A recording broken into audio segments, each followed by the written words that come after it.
Greetings, everyone. This is Rock and Roll Spot Convention with the Weekly Comic Roundup. We've made it to the halfway point, so let's keep on trucking. Kicking things off, we've got Star Wars Thrawn Alliances #1. So this is an adaptation of the novel Star Wars Thrawn Alliances. The second of Timothy Zahn's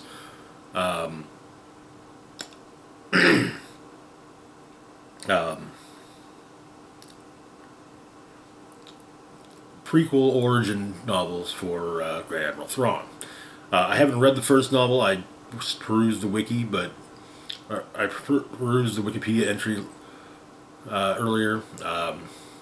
Basically, the first novel focuses on Thrawn's rise through the Imperial ranks as a non-human, and so it seems the story, this series, as well as presumably the novel, tells two stories. One during the Clone Wars and with Anakin and Thrawn, and one in the Rise of the Empire era with Thrawn and Vader.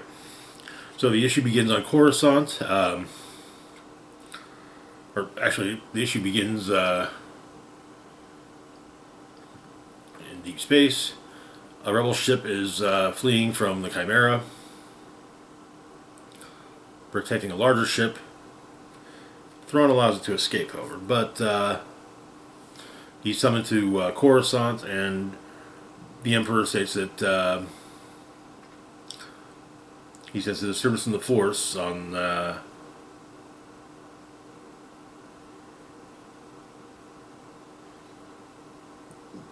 planet Batu, which is at the edge of the unknown regions.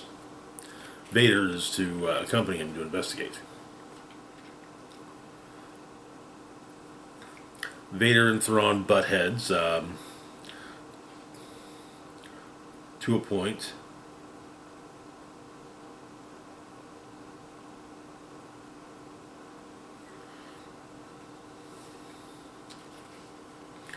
Apparently, in some ways,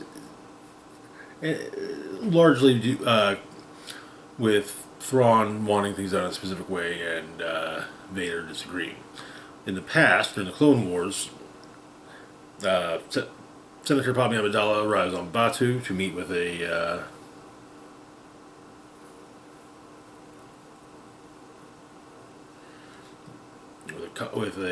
intelligence contact. However, said contact is found to be dead. Padmé finds her ship. The ship, her contact ship. There's a message that was left behind. It's about a separatist factory on the planet of Mokij. But and so Padmé goes to investigate. In the present, Vader and the Chimera is pulled out of hyperspace, and so they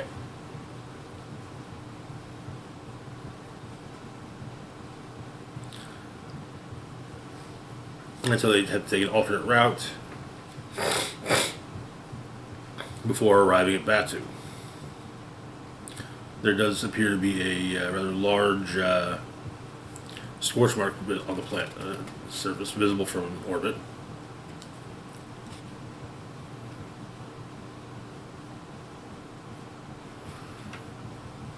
In the past, Anakin arrives at Batu looking for Senator Amidala, surely for purely Republic-related matters and not for personal reasons. But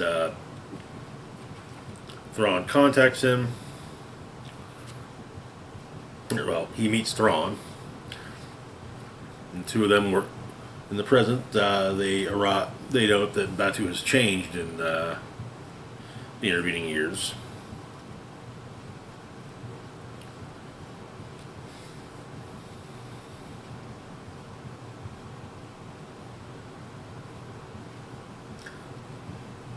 Though with Vader sensing threats throughout. Apparently, a group from the unknown regions known as a group of Darshi, a race from the unknown regions, have become something of a problem on Batu.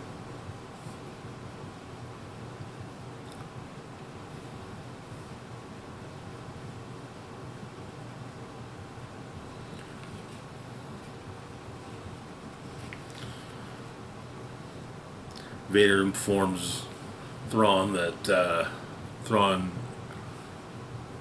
disregards Vader's orders at his peril.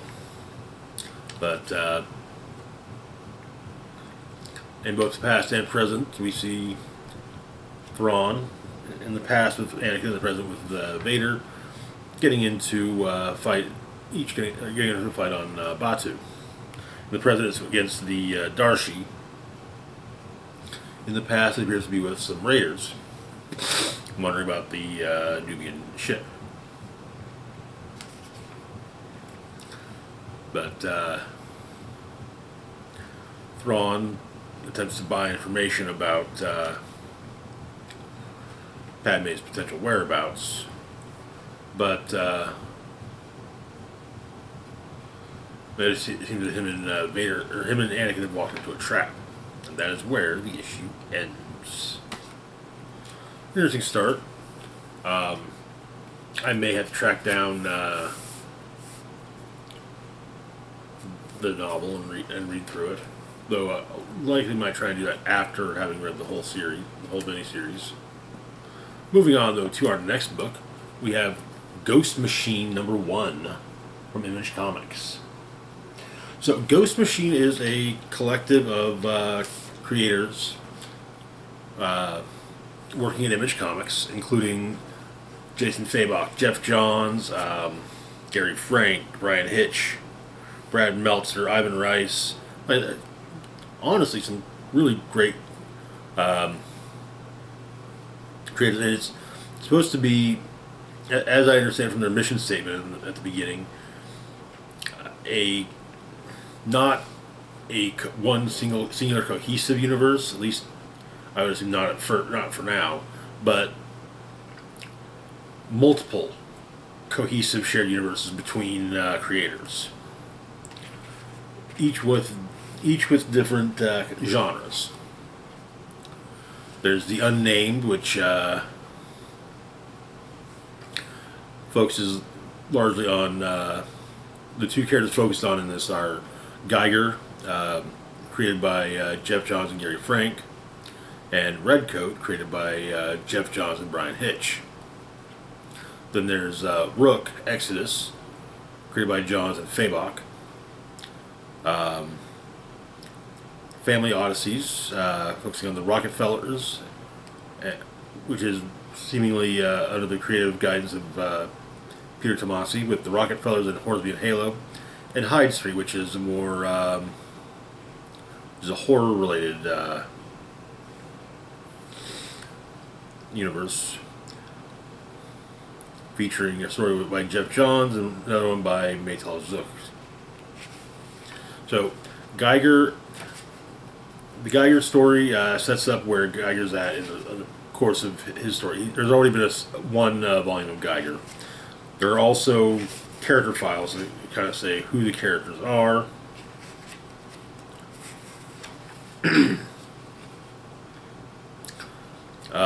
But Geiger is basically a living nuclear reactor. Redcoat is an immortal who discovered his immortality in 1776. He's met some interesting people over the years, including Benedict Arnold, another immortal who, and the only one who survived the revolution. Albert Einstein, Davy Crockett, the Northerner, Annie Oakley. The Redcoat himself is Simon Pure, an English assassin who fought in, the war, the Revolutionary War. And there's also Junkyard Joe. We also have a timeline for the Unnamed universe. 1776, Redcoat becomes immortal.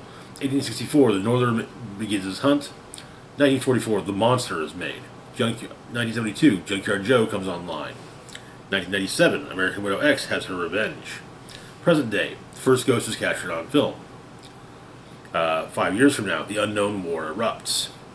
25 years from now, Geiger walks across America, which is what's being set up in the Geiger series.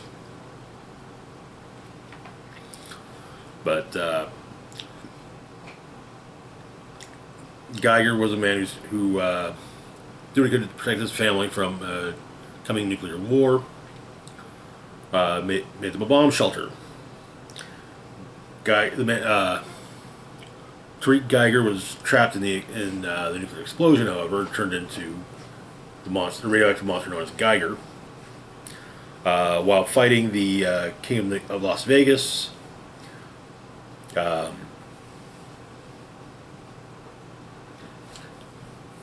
the fallout shelter door is blown open, and Geiger discovers that his family perished when the bomb originally dropped. Now, he has since left Nevada with no direction. Junkyard Joe was a robot developed by a secret government program designed to be the ultimate soldier, a ruthlessly efficient killing machine that follows any orders it's given. It kind of sort of gained sentience in 1972 during the Vietnam War. Part of a unit who was to assess if the United States could win the Vietnam War or not. We didn't. There were two survivors of the unit, Joe himself as well as another soldier, Maury Muddy Davis, became a cartoonist and thought that his memories of a robot soldier were something he made up. And so he'd been writing a cartoon strip about a robot soldier named Junkyard Joe. The Redcoat, he's an immortal, Simon Pure, Forever 27. Abilities: he's immortal, so he simply cannot die. But he feels every wound inflicted upon him. Finds himself in a near constant state of hunger, living in poverty, though that is likely his own fault. Lived for centuries, he has first-hand knowledge of history, uses it to his advantage when and if he remembers it right.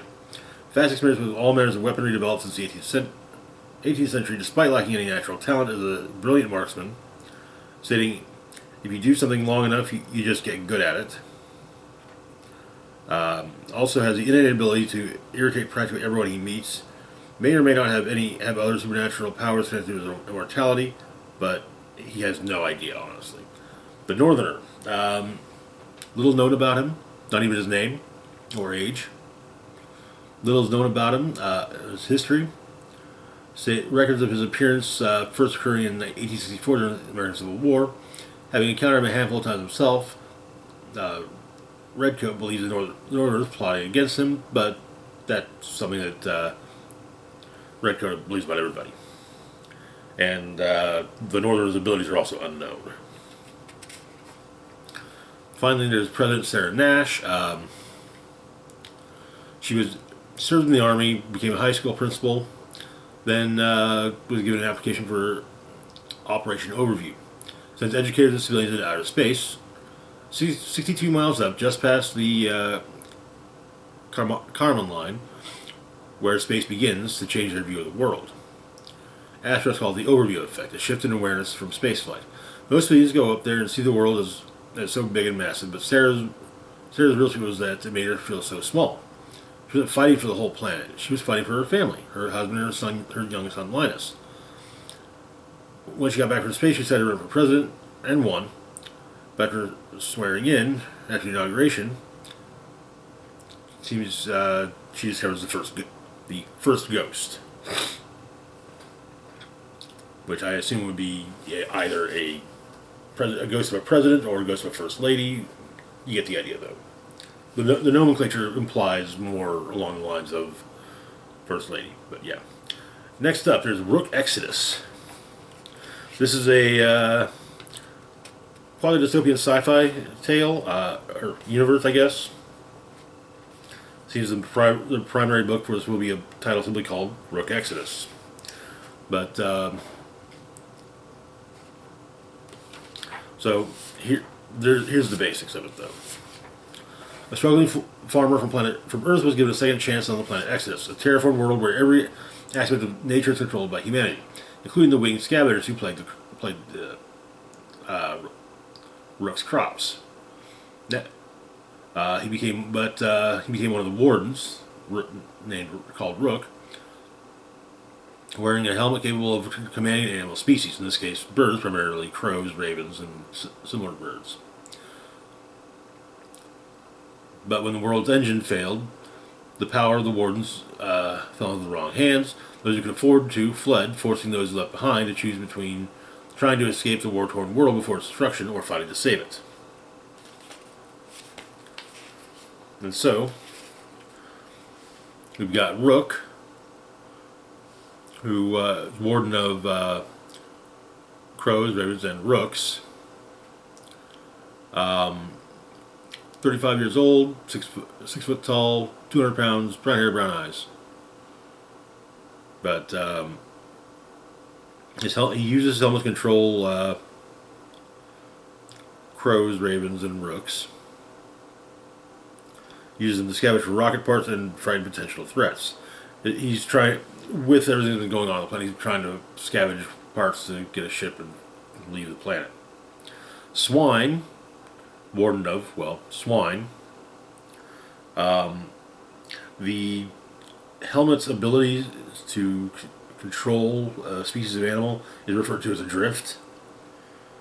That said, swine has become an expert tracker, still about hidden crash sites and surplus depots. And while swine as animals are useful, some would say that swine has also adopted their level of hygiene and can use a bath himself. And then there's Direwolf, who became close in warden training with Rook, though those relationships soured over disagreements on what to do after the world engine failed. Direwolf has control of wolves.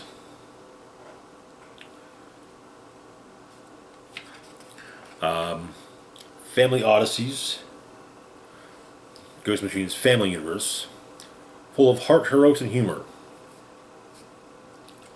But Family Odysseys is a sci-fi. We got the family Rockefeller, a group of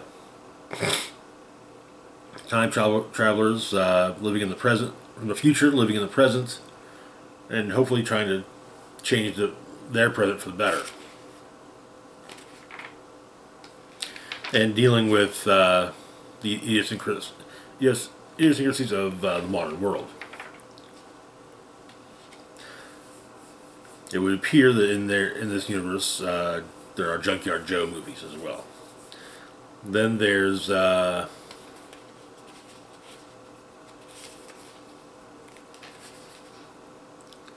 Hornsby and Halo. A demonic child raised by angels and an angelic child raised by demons. They're on opposing softball teams, or I guess probably little league teams. Hornsby, the demon, is a pitcher, but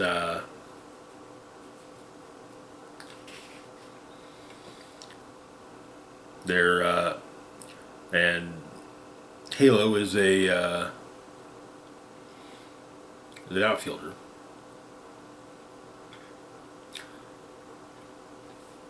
But they seem to have good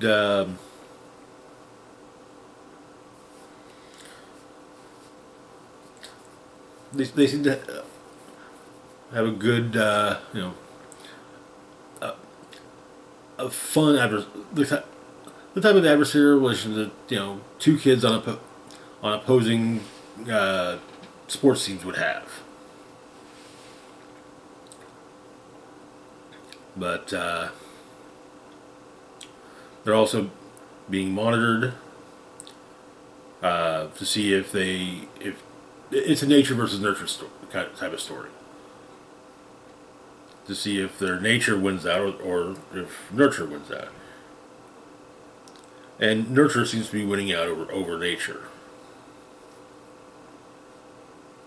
But as they near puberty, well, that might change as they start to develop their innate powers. But the Rockefellers, they're from the 25th century. Everything seems to be picture perfect. But the Rockefeller family discovered their future is in jeopardy, and the only way to remain safe is to reluctantly listen to the Time Zone Protection Program and escape to Earth of 2024. There, they must both adapt their distinctive futuristic traditions and hide them from their new neighbors, who, to them, have strange customs and are even crazier people. But they're being tracked by a nemesis from the future. So the Rockefellers will be developing unexpected relationships, tackle personal issues, and rediscover the true meaning of what it means to be a family.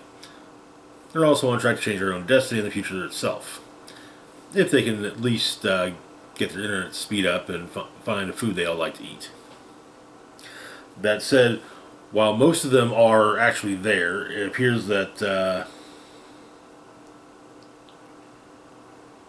Rosie Rockefeller, mother of patriarch Roland Rockefeller, is a respected medical surgeon in the 25th century, and presumably that's where she still is. Her presence in the 21st century consists of a highly advanced AI hologram android. Dedicated troublemaker and yet good-natured. So, yeah. They've also got what appears to be a robot dog. And they, of course, do have some future tech with them that they have to, keep under wraps, obviously. Hornsby and Halo are Rose Hornsby and Zachary Halo. Each has a pet. Rose has Tucker, an Australian Labradoodle, while Zachary has Pepper, an Abyssinian. They're not normal pets. It appears they are from their adopted families, as it were, with Tucker being listed as being over 5,000 years old, and Pepper being listed as being over 7,000 years old. Finally, there's Hyde Street, which is basically horror stuff. There's an old-timey comic book type ad, buy the weird stuff in the back of the comic book, for $1.25 plus shipping. But there are no there's no character information given in for Hyde Street. But it does seem to be very much along the lines of the mundane horrors, the horrors of the mundane world. Sure, there are monsters, but yeah. And also, there's a quick setup for the series Devour in 1983. Devour appears to be a weight loss supplement. I'm assuming it has to do with it's a carnivorous weight loss supplement. But there is a character introduced at the end of High Street, Mr. X-Ray. And it seems these will all be coming in. The High Street books will be coming in October. But that is where the issue ends. I'm not sure yet if I'm going to be hopping on any of these. With Geiger, there's already been a Geiger run. So if I do, I'll likely start with the the trade or trades of previous run of Geiger as well as Junkyard Joe. Do like a retro comic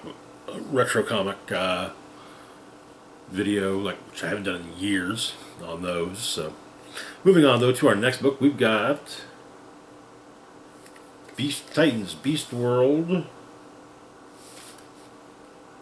I believe that's number 6. So where we left off, Amanda Waller had seemingly killed Garo.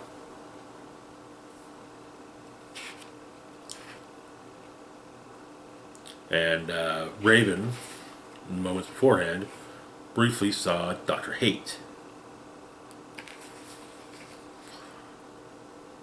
Waller basically says, "Hey, yeah, the president states that the Conqueror threat is no more." Of course, it should be noted, Waller made a threat in the first place, but Waller congratulates the metahuman that saved the day.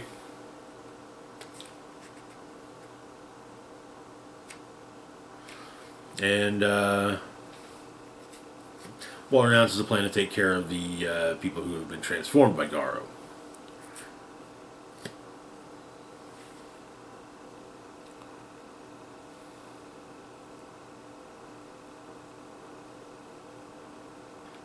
But the Titans are trying to figure out what to do going forward. With Raven basically saying that, pointing out that she could kill Waller. In minutes, she could be holding Waller's heart in her hands. But Donna states that that's not Raven. Though Raven adds that that's part of her. Her soul self, as it were. But they talk. Donna manages to comfort Raven a bit. Military forces are dealing with the transformed with extreme prejudice. Nightwing's the Titans are basically seeing this as, yeah, these are people being rounded up and killed. There are drone strikes in progress, but Raven teleports Flash and Nightwing to the Bureau of Sovereignty. Flash takes care of the guards and their weapons and means of communication. Raven gets Nightwing inside.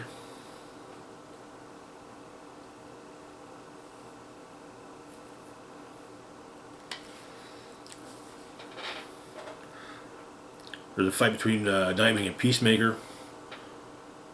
Peacemaker gets a single good hit in, but while talking shit about the fact that Nightwing doesn't wear a helmet, adding that, hey, he wouldn't wear a helmet either if he was as good looking as Nightwing. But, Nightwing also points out why he doesn't wear a helmet by turning Peacemaker's helmet around and kicking him in the head, knocking him against the wall. But while talking with Waller, Nightwing realizes that Waller doesn't want the Transformers saved. However, Cyborg's giving it a go. The drone coming up on Transformed, stop and break off course. Waller's going to use the fact that Titans just hacked military drones against him. But Raven shows up and she's pretty out for revenge. However, the gem in which her soul self is held is empty. Because her soul self is loose. And is Dr. Hate. And that is where the issue ends. I have to admit, this is issue 5. Okay. It's hard to tell with the lenticular covers, especially when your eyesight sucks, not just because you're old. But, So that's the identity of Dr. Hate. I've been wondering that since Dr. Hate was introduced, I think at the end of Dark Crisis. Or no, Lazarus Planet. Lazarus Planet. Moving on, though, to our last book for the moment, we have Titans Beast World Tour Star City. Like the other Beast World Tours, this is going to be a handful of tales set in Star City and dealing with Star City characters. So Green Arrow and Green Arrow, Ollie and Connor are dealing with everything. Despite the fact that there's a whole lot of other stuff going on, like Roy's missing. But they find dead bodies, or they find at the cemetery that some bodies have been exhumed. Apparently, the Resurrection Twins, last seen in Task Force Z, are in Star City, to set up their own empire, and they're experimenting on the Garo spores. But Ollie and Connor disagree about how to deal with the Garo spores, and it's actually divided into two parts. The first part ending with Ollie seemingly being surrounded by transformed, including some that are transformed from corpses. Next, we have Red Canary. Her and Black Canary are doing what they can to help those affected by the spores. But Red Canary has had some moments of hesitation.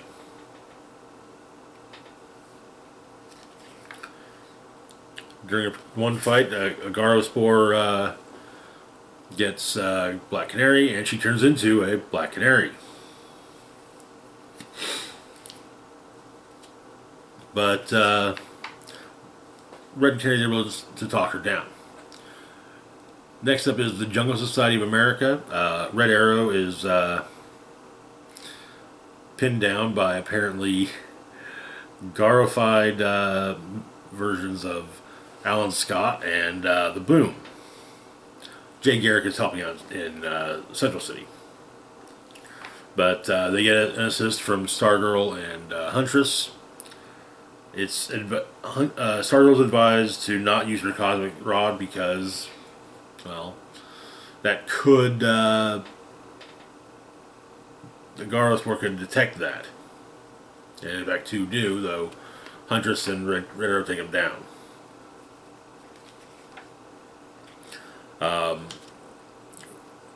The Boom is tied up by Huntress and Red Arrow. Stargirl deals with Frog Lantern and lets herself get eaten by Frog Lantern. And ends up vomiting out Stargirl, who managed to take his ring. And so they're going to be temporarily taken to Star City Zoo. Back with the Green Arrows. Ollie's running from some more of the zombified. I hate using the term zombified for this, but the zombified. In fact, transformed. Makes a trick arrow with one of his the earbuds that Robin gave him for dealing with Music Meister, and basically making a sonar arrow. Manages to convince the other, manages to get the transformed away from Ollie, and there's a holding tank, and so the two of them have an idea. First the sonar arrow, and then as he transformed, go after it.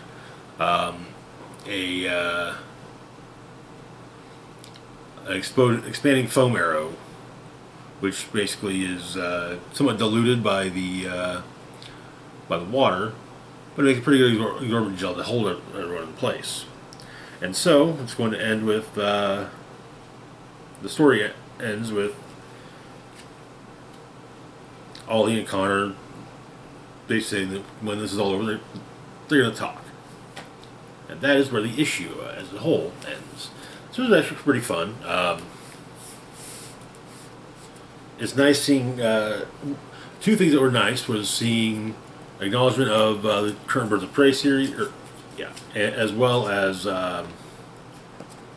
return of Red Canary, who I'm disappointed is not in Birds of Prey, at least at the moment. Hopefully that will change. Anyways, that's going to do it for now. As always, feel free to like, share, and subscribe. Links to my Facebook, Twitter, Blue Sky, Mastodon, Patreon, and PayPal can be found in the description box down below. This is Rock and Roll Spock signing off saying, live long and rock hard.